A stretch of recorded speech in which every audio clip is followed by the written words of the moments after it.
নমস্কার। আজকে আলোচনা করব সেই নক্ষত্র নিয়ে।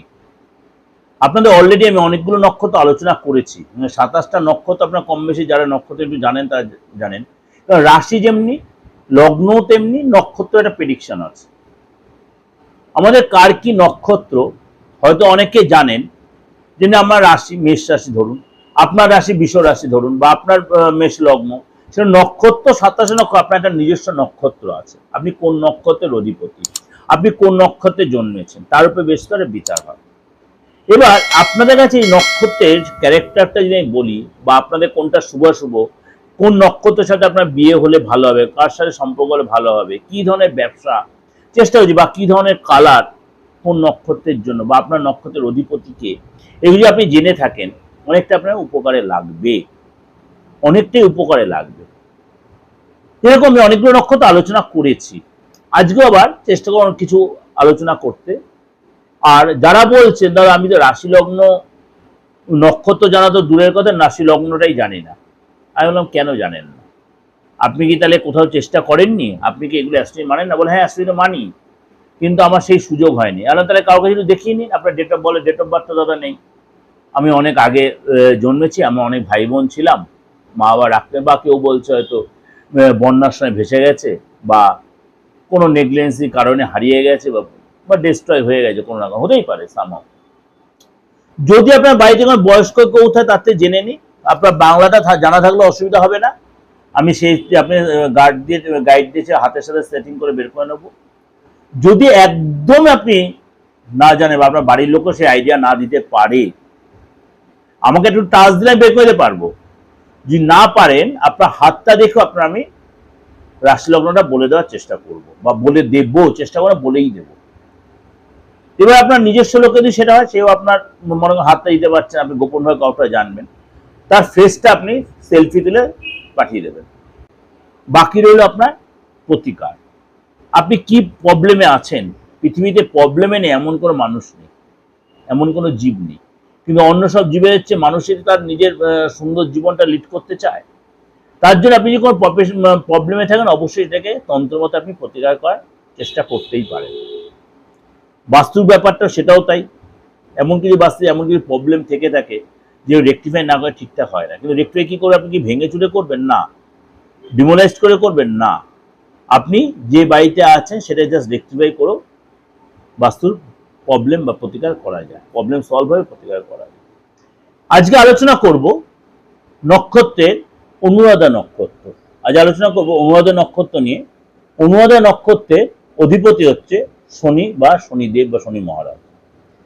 এর মানে অধিপতি দেবতা মানে হচ্ছে মিত্র, অর্থাৎ এর গড হচ্ছে মিত্র এবং বন্ধুত্ব। মিত্র হচ্ছে বন্ধুত্ব। সুতরাং এ রাশির অধিপতি হচ্ছে শনিদেব এবং এর দেবতা হচ্ছে মিত্র। এই অনুরাধা নক্ষত্র বেশিরভাগ মানে রুল করে হচ্ছে বৃশ্চিক রাশির উপরে। বৃশ্চিক রাশি পুরোটাই কিন্তু এই অনুরাধা নক্ষত্র রুল করে, অর্থাৎ মঙ্গলের রাশি রুল করছে শনির নক্ষত্র। অনুরাধা নক্ষত্রের লোকেরা মানে এরপর মঙ্গলের প্রভাব আছে, যেহেতু শনির পর শনিরও প্রভাব থাকবে। এরা যথেষ্ট সাহসী হয়, পরাক্রমী হয়, প্রাণ শক্তিতে ভরপুর হয়। এদের স্বভাবে উৎসাহ থাকে ও একাগ্রতা থাকে। এরা খুবই স্পষ্ট বক্তা, নিজের চিন্তাটা সকলের সামনে রাখতে এরা দ্বিধাবোধ করেন না। নিজের চিন্তা ভাবনা সকলের সামনে রাখতে দ্বিধাবোধ করে না। এরা হয়তো স্টেট কাট অনেক সময় কথা বলে ফেলে, তার জন্য অনেক সময় শত্রুতামি তৈরি করে ফেলে। জ্যোতিষশাস্ত্র অনুযায়ী এদের মানে মানে বাইরের লোকে প্রভাব একটা থাকে এদের প্রতি, এবং এরা এই যে 17তম নক্ষত্র 27 নক্ষত্রের মধ্যে এরা খুব ভাগ্যবান হন। অনুরাধা নক্ষত্রের লোকেরা খুব ভাগ্য। এই নক্ষত্রের অধিপতি শনি, ন্যায়ের দেবতা, এবং রাশির অধিপতি হচ্ছে মঙ্গল, বৃশ্চিক রাশি। এবং এরা শনির আশীর্বাদও পায় অনুরাধা নক্ষত্রের লোকেরা, এবং যেহেতু মঙ্গল রাশিতে থাকে তারও এফেক্টটা কিছুটা এর মধ্যে থাকে। এরা স্পষ্ট বক্তা, যেহেতু শনির প্রভাবটা থাকছে বলে চিন্তাধারা সকলের সামনে এরা নিজের কথা তুলে ধরতে এরা দ্বিধাবোধ করেন না। এরা গভীর বন্ধুত্ব এদের হয়, যাদের সাথে বন্ধুত্ব করে ভালোভাবে বন্ধুত্ব রাখে। বন্ধু যেটা সমস্ত কিছু করতে হয়, কিন্তু বন্ধুর কাছে আঘাত পায় বা যদি কখনো দেখছে বন্ধু তাকে ঠকাচ্ছে, তার সাথে সম্পর্ক রাখে না। এরা অত্যন্ত ধার্মিক হয়, জীবনে চলার পথে নানা রকম বাধা এলে হতাশ হয়ে পড়ে না, আবার হয়তো একদিন হতাশ হলে পরক্ষণ আবার লেগে যায় কাজে। কম বয়সে এরা মানে আর্থিক যারা ডেভেলপ করছে, অর্থ উপার্জন করার চেষ্টা করে, সংঘর্ষের মাধ্যমে এরা সাফল্য অর্জন করে। মানে এরা কিন্তু সুযোগের সদ্ব্যবহার করে, জীবনে অগ্রসর হওয়ার সুযোগ কখনো এরা হাতছাড়া করে না। কঠোর অনুশাসনের মধ্যে থাকার কারণে বড় সফলতা অর্জন করে, অন্যের সাহায্য এরা পায় এবং লোক দেখানো ভাবটা এদের একদম পছন্দ হয় না।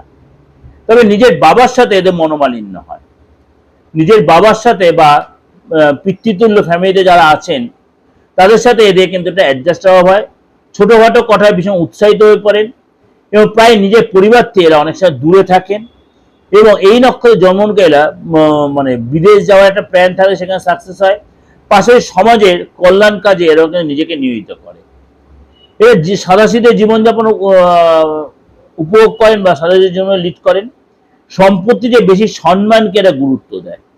এরা মানে এরা খুব মানে ন্যায় এরা অ্যাকচুয়ালি ন্যায়নিষ্ঠ লোক এবং সততা হয়। নিজের পরিশ্রমের ভিত্তিতে সাফল্য লাভ করতে পারেন। চাকরির চেয়ে এরা বেশি ব্যবসা করা দিয়ে ইন্টারেস্টেড হন। এরা কি ধরনের প্রফেশনে গেলে ভালো হয়? এরা যদি ভালো বৈজ্ঞানিক হতে পারে, ভালো রিসার্চার হতে পারে, কোন ভালো আইনজীবী। কি ধরনের আইনজীবী? ক্রিমিনাল আইনজীবী, চিকিৎসক, বিশেষ করে দাঁতের ডাক্তার, অভিনেতা, সঙ্গীতকার, জ্যোতিষী, গোয়েন্দা বিভাগ, ফটোগ্রাফার লাইন, পরামর্শদাতা এবং বিদেশি ব্যবসার সাথে এরা যদি জড়িত হন, রাজনৈতিক ক্ষেত্রে জড়িত, তাই এদের জন্য যথেষ্ট ভালো হবে। জ্যোতিষশাস্ত্রে অনুরাধা নক্ষত্রের 4টি স্টেপ আমরা লক্ষ্য করি। প্রথম কথা, প্রথম পর্যায়ে জন্মগ্রহণ করলে তাদের কথাবার্তার ধরন একটু তিক্ত হয়, মানে হৃদয় বিদারক হয়।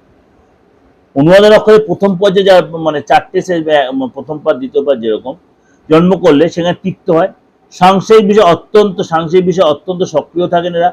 দ্বিতীয় পর্যায়ে যারা জন্মগ্রহণ করে তারা ধার্মিক প্রবৃত্তি, অর্থাৎ তারা ধর্মের প্রতি ইন্টারেস্টেড হন। তৃতীয় পর্যায়ে তারা অনেকটা দীর্ঘায়ু হন এবং তাদের আয়ু অনেক বেশি হয়, লংজিভিটি ভালো হয়। চতুর্থ পর্যায়ে যারা জন্মগ্রহণ করেন তারা একটু অনুভূতি প্রবণ বা ইমোশনাল টাইপের হয়। চতুর্থ পর্যায়ে যারা জন্মগ্রহণ করছেন তারা একটু ইমোশনাল টাইপের হয়। অনুরাধা নক্ষত্রের মানে বন্ধুত্বের ব্যাপারটা আলোচনা করব, ব্যক্তিত্বের ব্যাপারে আলোচনা করব। অনুরাধা নক্ষত্রের যে কোনো প্রতিকূল পরিস্থিতি এরা কিন্তু নিজেকে মানিয়ে নিতে পারে, অ্যাডজাস্ট করতে পারে এবং নিজে অবিচল থাকে, সহজে ভেঙে পড়ে না অনুরাধা নক্ষত্রের লোকেরা। এই নক্ষত্রের প্রতীক হলো পদ্মফুল বিজয়ী কিনা। শনি গ্রহ দ্বারা শাসিত এই নক্ষত্রের জাতকরা অত্যন্ত সাহসী আর পরিশ্রমী হয়, প্রতিকূলতার মাঝেও নিজেকে ঠিক মানিয়ে নিতে পারে, কঠোর পরিশ্রমী হয় এবং এরা ভারসাম্য বজায় রাখতে পারে। পেশাগত ক্ষেত্রে এরা ভ্রমণ সংক্রান্ত পেশা, কলা, সাহিত্য, যেটা আগে বললাম সেটা এদের জন্য ভালো। এবং এই নক্ষত্রের জাতক জাতিকারা পরিবারের প্রতি যথেষ্ট আনুগত্যশীল হন এবং যথেষ্ট দায়িত্বশীল হন। এটা আপনাদের যেটা ওভারঅল একটা প্রেজেন্টেশন দিলাম, অবশ্যই আপনাদের ভালো লাগবে, অবশ্যই ভালো লাগবে। কারণ আপনার নেচার নিয়েও বললাম, কাদের সাথে আপনার রিলেশন হলে ভালো হবে, কি প্রফেশনে গেলে, সবটাই আপনার আলোচনা করলাম। আশা করি আপনাদের ভালো লাগবে, ভালো অবশ্যই লাইক করবেন এবং পরপর আদার্স আরো নক্ষত্রগুলো দেবো। যদি আপনার ভালো লাগে অবশ্যই শেয়ার করবেন, আর পরের নক্ষত্রগুলো আপনি দেখবেন, আরো ভালো লাগবে। নমস্কার।